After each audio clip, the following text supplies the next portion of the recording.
자, 여러분, 안녕하십니까? 제가 이제 그 유튜브 이것저것 실험을 해보고 있는데요.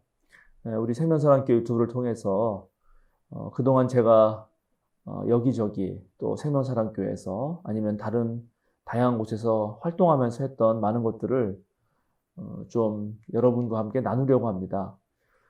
제가 2010년경에 우리 교회개혁 실천연대라는 곳에서 바람직한 목회자 청빙 연구위원으로 한 2, 3년 같이 일했던 적이 있어요. 그때 당시 우리 한국교회가 너무 그 세습 문제가 심각한 문제로 대두됐고, 그 이후에 실제로 많은 교회들이 또 세습을 하기도 했죠. 그것이 사회적 문제가 되자, 어, 각 교단에서는 세습 방지법, 목회자 세습 방지법을 교단 차원에서 법으로 정하기도 했습니다. 그러나 뭐 우리가 알다시피 명성교회 같은 경우는 교인이 원한다고 하는 그런 어떠한 이유를 근거로 해서 불법적인 세습을 사실은 한 거죠. 물론 법적인 하자가 없다고 주장은 하지만 세습을 하는 걸 보면은 다양한 종류의 세습을 하거든요. 뭐 교차 세습이라 그래서 A 목사와 B 목사가 친구인데 같이 목회를 하고 있죠. 그래서 A 목사가 은퇴할 때 자기 친구 B 목사의 아들을 자기 교회로 부른다든지, 그리고 또 뭐 B 목사가 이제 은퇴할 때는 또 A 목사, 친구인 A 목사의 아들을 자기 교회로 부르는 것, 교차 세습이라고 하기도 하고, 그 다음에 뭐 징검다리 세습이라 그래서 목사가 은퇴하고 자기 말 잘 듣는 부목사 출신 한 명을 담임 목사로 잠깐 세운 다음에 다시 궁극적으로는 자기 아들을 데려오는 시기라든지, 그 다음에 뭐 사위를 또 자기 후임 목회자를 앉힌다든지 하는 그런 문제들이 많이 있었습니다. 그런데 그런 이제 교회 세습과 관련해서 문제를 찾다 보니까는 결국 우리가 가지고 있는 큰 문제 중에 하나가 목회자를 어떻게 교회에서 청빙하는가 하는 문제에 봉착하게 됐어요. 그리고 우리 한국 사회에서 또 한국 교회가 목회자를 청빙하는 방식을 살펴봤더니 거기에 어떠한 매뉴얼도 없었던 것을 발견하게 됐습니다. 그래서 이 교회 세습 문제와 관련해서도 그렇지만 궁극적으로는 결국 어느 교회든지 평생에 몇 번은 그 교회 같은 건 지속된다면은 반드시 목회자를 청빙하는 일들이 자주 있지는 않겠지만, 물론 자주 있을 수도 있죠. 그러나 계속해서 목회자를 청빙하고 그 목회자와 함께 교인들과 함께 교회를 세워나가는 일들이 반복될 텐데, 그런 것에 대한 적당한 매뉴얼이 있으면 얼마나 좋을까 하는 생각을 했습니다. 그런데 막상 그 매뉴얼을 찾아보니까 전혀 한국 교회는 전무했던 거예요. 그래서 마침 이제 교회개혁 실천연대에서 바람직한 목회자 청빙에 관련된 연구위원들을 소집했고, 저도 그 가운데 한 명으로 참여하게 됐습니다. 그리고 이제 거기에 궁극적으로 4명 정도가 핵심적인 역할을 하게 됐는데요. 그 4명이 이제 뉴스앤조이라는 그 인터넷 기독교 언론이 있죠. 거기에 연재를 하고, 그리고 그것을 나중에 모아서 책으로 냈습니다. 그 책이 지금 여러분 화면으로 보고 계신 바람직한 목회자 청빙이라는 책입니다. 저도 이렇게 제가 들고 있긴 한데, 이 책을 냈고, 또 이 책에 따라서 목회자 청빙을 하려는 모든 교회와 또 어느 교회에서 목회를 하고 싶은 목사님들이 좀 도움이 됐으면 좋겠다라고 생각을 했던 적이 있습니다. 이 책은 2013년에 출판돼서 현재는 절판이 된 상태입니다. 그러나 여전히 어느 교회에서든지 이 목회자 청빙과 관련해서 어떤 과정을 밟아야 되기 때문에 아마 그것을 하시는 그런 교회에게 좀 도움이 되지 않을까 싶어서 제가 또 우리 생명사랑교회 유튜브 채널에 한 꼭지로 바람직한 목회자 청빙에 대해서 여러분과 함께 저의 고민을 나누려고 합니다. 실제로 목회자 청빙하는 일은 보통 어려운 일이 아니에요. 근데 이거는 이제 목회자 청빙뿐만 아니라 모든 공동체에 있어서도 중요하죠. 예를 들어서 결혼을 한다 그럴 때 서로 배우자가 평생을 함께 산다 그러면 그 배우자, 나와 평생 함께 살 배우자를 고르는 일이 그 개인의 일생에서 매우 중요하잖아요.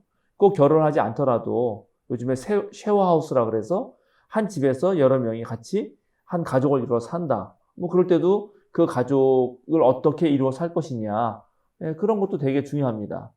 그것뿐만 아니라 어떤 공동체든지 그것이 기업이 됐든 학교가 됐든 또는 교회가 되었던 아니면 하다못해 동호회가 되었던 모든 공동체는 그 공동체를 이끌어가고 또 그 공동체에 무슨 일이 생겼을 때 책임지고 무언가를 앞에서 도맡아서 해야 할 사람이 필요합니다. 그래서 모든 공동체는 당연히 조직이 있기 마련이고 그리고 그 조직과 체계를 잘 세워나가고 그 조직을 대표하는 사람을 두게 되어 있죠. 뭐 회사에는 사장일 거고 그다음에 교회에는 아마 당연히 담임 목사가 될 것입니다. 학교에는 교장 선생님이 계시죠. 그래서 그 각각 지도자 위치에 있는 사람들이 누구냐에 따라서 그 공동체의 성격이 많이 달라지기도 하고 또 공동체가 함께 지내는 그런 매일매일의 일상의 삶의 질이 높기도 하고 낮기도 합니다. 여러분도 뭐 당연히 어떤 교회에 어떤 목회자가 오느냐에 따라서 그 교회 상황이 많이 바뀐다는 것은 익히 아마 경험하셨으리라 생각합니다. 그래서 그런 연장선상에서 정말 많은 교회들은 목회자를 모실 때 우리 교회에 좋은 목사님이 오시면 좋겠다라고 아주 입을 모아서 말을 합니다. 당연히 어떤 목사님이 상당히 오랜 기간 동안 그 교회를 잘 섬기면서 설교도 하고 신방도 하고 교육도 하고 또 하나님 나라의 선교 비전을 가지고 선교 활동도 하고 이 세상을 향한 봉사와 또 하나님 나라 또 하나님의 집을 일구어가는 예수 그리스도가 머리 되시는 그리스도의 몸을 일구어가는 그런 여러 가지 다양한 목회 활동을 하시고 이제 은퇴를 하신다. 그러면 그 목사님만큼 그 다음에 이 목회 사역을 이어서 또 이 교회를 담임할 목사를 모시는 일들은 너무나도 많이 생기기 마련입니다. 또 담임 목사라 할 때 하더라도 함께 이 목회를 도와서 부교역자를 다시 교회에 모실 때도 어떠한 과정을 거쳐서 모시는 것이 목회자에게나 또는 교인들에게나 궁극적으로 주님의 몸 되시고 성령의 공동체 되시는 또 하나님의 백성이 되는 교회를 잘 세워가는 일인가 이것은 정말 누구나 다 중요하다고 생각할 것입니다. 그런데 막상 목회자를 모시는 일이 쉽지가 않아요. 쉽지가 않고 그리고 해보면 이게 무척 많은 준비가 필요해요. 그런데 목회자를 모시는 일이 자주 있는 일은 아니었기 때문에 또 교인들이 평소에 그것을 준비하기는 어려워요. 목사도 마찬가지예요. 목사도 어떤 임지에서 목회를 열심히 하지만 그 교회가 자신의 목회 철학이라든가 목회하는 어떠한 방향이라든가 또는 이 목회자가 특별히 잘하는 목회 분야가 있어요.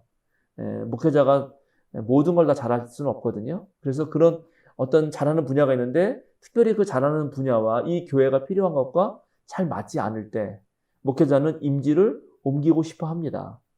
그럼 그럴 때 또 이 목회자는 어떤 것을 준비해야 되고 또 어떻게 나와 맞는 교회가 있는지를 찾아야 할까?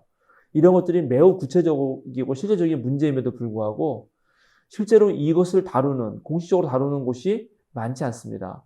물론 총회라든가 노회라든가 또 우리 주변에 있는 그 아주 좋은 선배 목회자들의 도움을 받아서 교회를 소개받기도 하고요. 또 교회는 이제 제가 속한 교회는 장로회인데 장로회는 당회라고 하는 조직이 있어서 그 당회원들인 장로님들 그리고 또 다른 목회자들의 도움을 받아서 서로 이렇게 지금 이 교회에 좀 목회자가 필요하다. 그러면 이 교회 가보는 게 어떻겠냐 하면서 추천을 받기도 하고 또 서로 이렇게 만나서 얘기도 하고 하여튼 이런 과정을 통해서 실제로 목회자 청빙이 이루어지고 있습니다. 그 모두가 다 의미 있는 일들이죠. 근데 그 의미 있는 일들을 어떻게 하면 좀 더 합리적이고 또 민주적인 절차에 의해서 그리고 목회자를 모시는 과정에서 또는 모시고 나서 그 이후에 발생할 수 있는 어떤 다양한 문제들을 최소화할 수 있는 방식의 목회자 청빙이 없을까 하는 고민을 했던 것입니다. 저희가 만들어낸 책, 교회개혁 실천연대 목회자 청빙연구위원회가 만들어낸 이 책은 그때 당시 만들 때는 첫 번째 책이었습니다. 지금도 이거 관련된 책이 나와 있는지는 저는 아직 확인을 못 했는데 아마 아직까지는 없는 것 같아요. 만약에 있다면 제가 사서 봤을 텐데 제가 발견하지 못했습니다. 아직까지. 이게 첫 책이었기 때문에 사실 이 책은 부족한 것이 많기도 했어요. 그리고 이 다음으로 더 연구가 진행되기도 했는데 그 결실을 맺지는 못했습니다.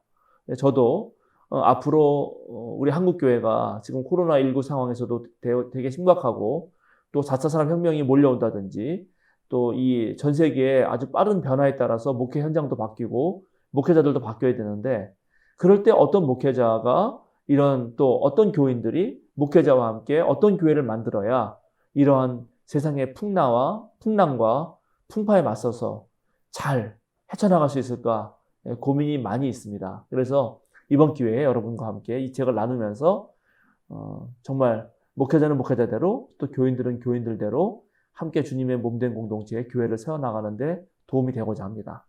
오늘은 첫 시간이어서 제가 이 정도로 간단하게 왜 제가 이 바람직한 목회자 청빙 관련된 이런 영상을 만들게 됐는지를 여러분에게 말씀드리는 것으로 마칠까 합니다. 계속 여러분 관심 있는 분들 시청해 주시면 고맙겠습니다. 감사합니다.